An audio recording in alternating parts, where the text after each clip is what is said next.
with graduate students, with RAs, but the Department of Labor is saying, for purposes of applying the Wage and Hour Statute, Fair Labor Standards Act, there is no employment relationship.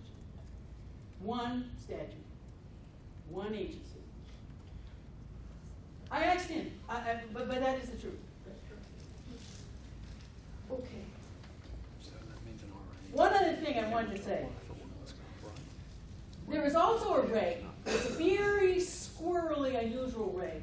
And unless you're involved in higher ed, you probably have never heard of it. And what it says is that administrative personnel that help run higher education institutions and interact with students outside the classroom, such as department heads, academic counselors, advisors, intervention specialists, and others with similar responsibilities, are subject to a special salary threshold. It's not no salary threshold, and it's not 47,476. It's a special salary threshold. You know what that is? It's the lowest, what they call the entrance salary for teachers at their institution. Okay, so if you have persons such as academic counselors, advisors, intervention specialists, and others with similar responsibilities, they have to be paid whatever the entrance salary is for teachers at your university. It's an odd, have you ever heard of it before?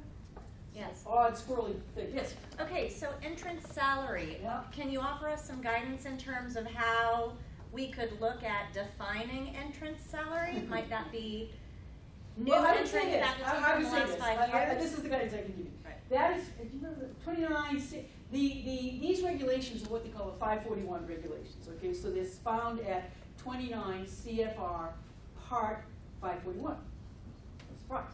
And then 541 is divided into .600, is .700, I believe is the last one.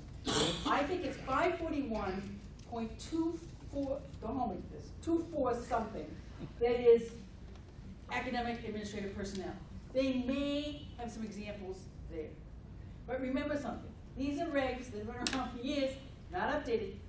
There's going to be a common theme, not updated. So I don't know whether they added any meat to them. Do you know?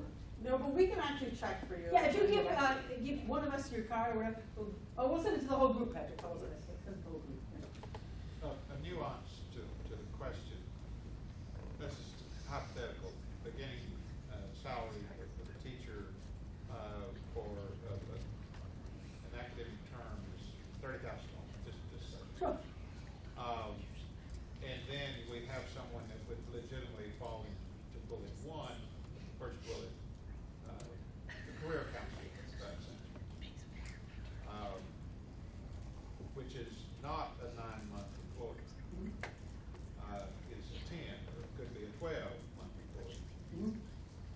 How does this proration based on weeks in the work year apply in such circumstances? Well, there's a lot of nuances to your question, but here's the point.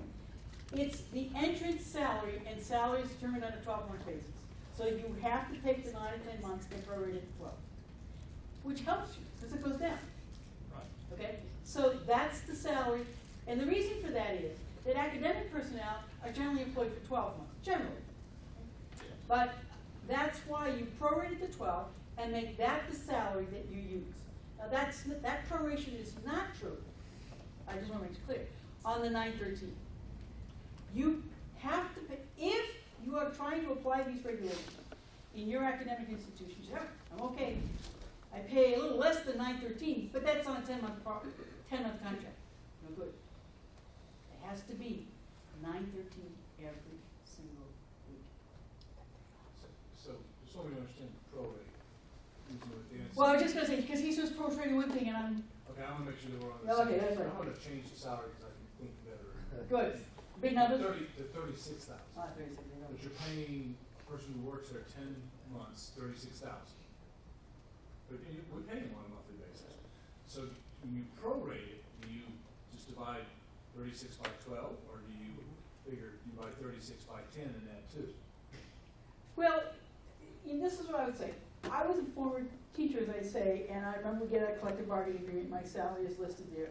and it's just listed there, but I taught school from September to June.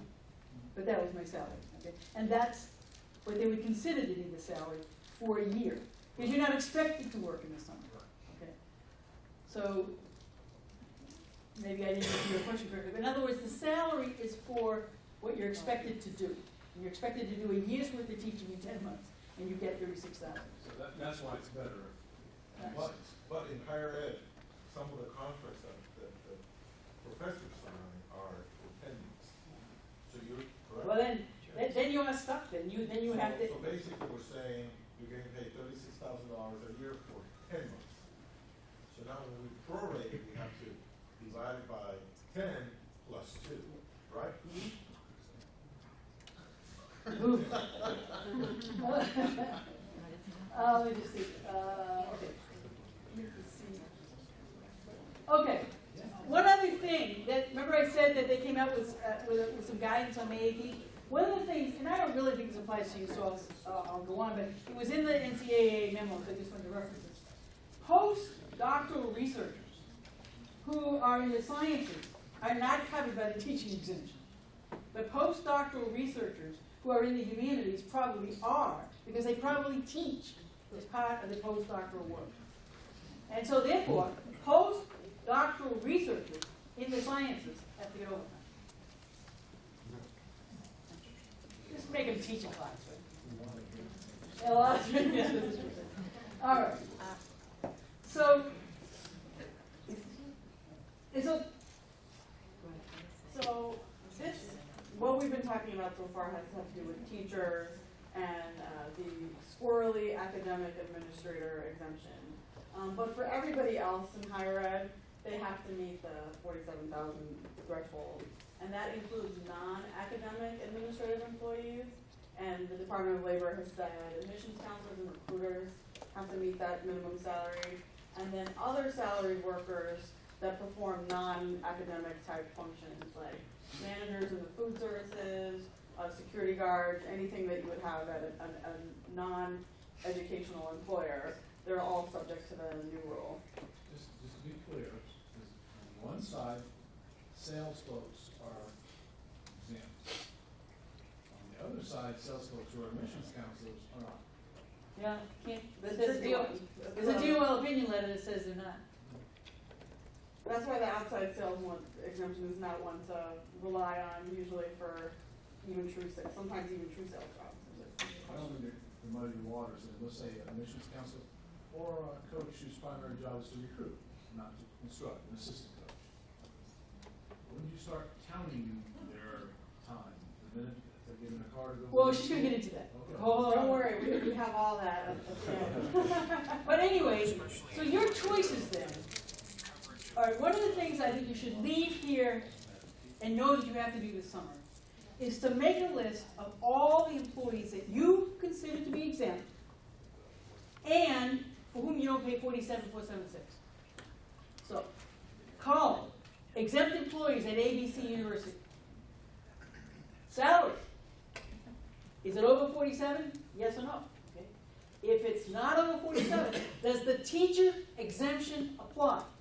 If not, you have a problem.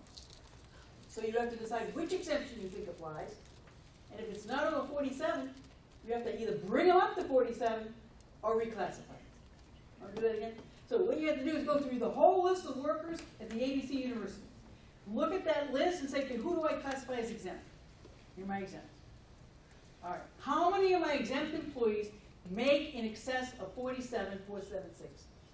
They're okay. But right now we won't worry about the weaknesses. They're okay.